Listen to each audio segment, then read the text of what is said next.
Here with us in the studio now, Dr. Rajiv Shah, who is the head of the USAID program, and in Haiti, Lieutenant General P.K. Keane, who is commanding the U.S. military force there. General, I want to start with you. Just by coincidence, you were in Haiti when this earthquake happened, and you had quite a scare there. Tell us what happened.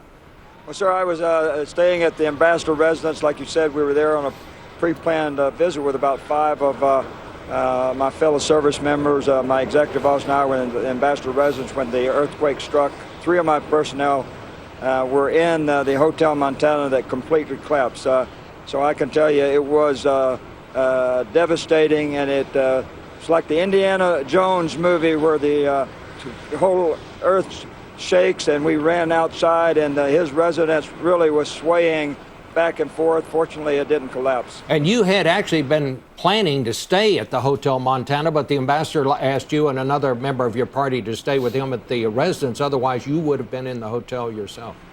That's correct. And fortunately, 2 of my personnel, they were seriously injured, are back in the States being treated, and we are still searching for 1.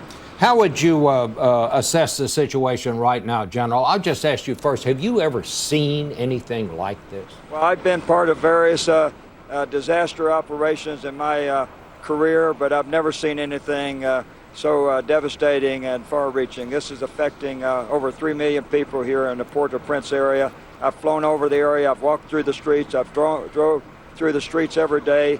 And you cannot go to any part of this city where it's not affected. Obviously, there are some areas that are much more affected than others, but we're going to need the entire world and the international community to respond, and we're seeing it happen. Every day it gets more, and we're very grateful for the support that we're getting from our nation and all those around the world. Dr. Shah, what is the biggest problem now that you see? Because, I mean, already we're hearing some people, although the response is, some people are saying we should have gotten in there faster. Well, thank you, Bob, and thank you for the opportunity to be here. Just building on what the General said, this is an unprecedented situation and an unprecedented natural disaster. And commensurate with that, the President, immediately after this happened, had pulled together the whole of government and said that he wanted a swift and aggressive response that was well coordinated and done in partnership with the Haitian government. So I was in Haiti yesterday with the General, with President Proval of Haiti. They welcome and thank the President Obama for this partnership. And we're doing exactly that. We deployed immediately our disaster assistance response teams. We had the first people on the ground were our urban search and rescue teams. These are teams of more than 70 people each. We have 5 in right now, and so we have a few hundred professionals well equipped with dogs out there saving people, and that's been a success. Our teams alone have saved dozens of people, mostly Haitian. They've also coordinated an effort with 27 other countries, almost 30 other teams to help do that. Let me go back to the General. General, what is the main problem now? We were told by our correspondents there that it's the bottleneck at the airport. Apparently it's a little better than it was, but it's not so much getting the aid to the airport, it's getting it out into the countryside. Well, we're doing better every day. Yesterday was a very good day. We, with paratroopers of the 82nd Airborne Division, they delivered over 70,000 bottled water, and they delivered over 130,000 rations, and that's just what we delivered. Of course, our partners here with the United Nations forces, we're doing the same thing, and the international community and the various organizations. But we need to do more, and we need to do it faster, and we're building the capacity, as we noted earlier, to do that. This is a challenging logistical problem. We've got 1 airport that only has 1 runway and 1 taxiway.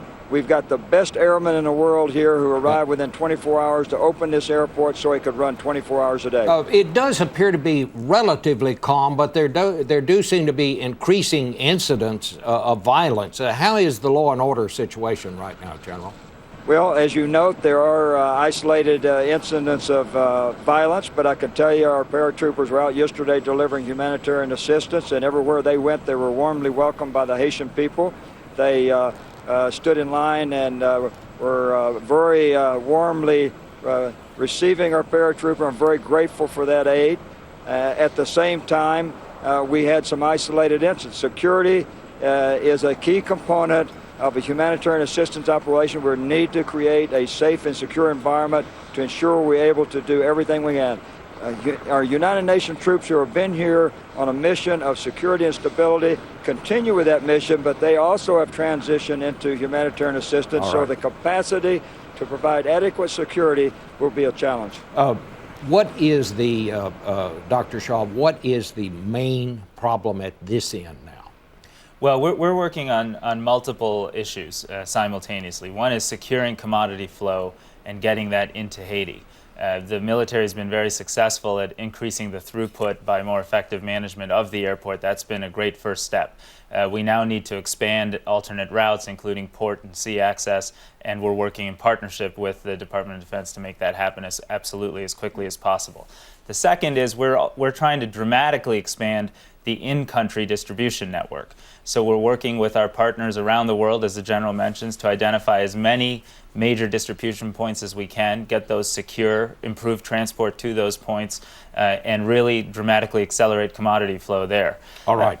I'm sorry we have to stop there. Sure. But thank you both very much. I'll let you both get back to work.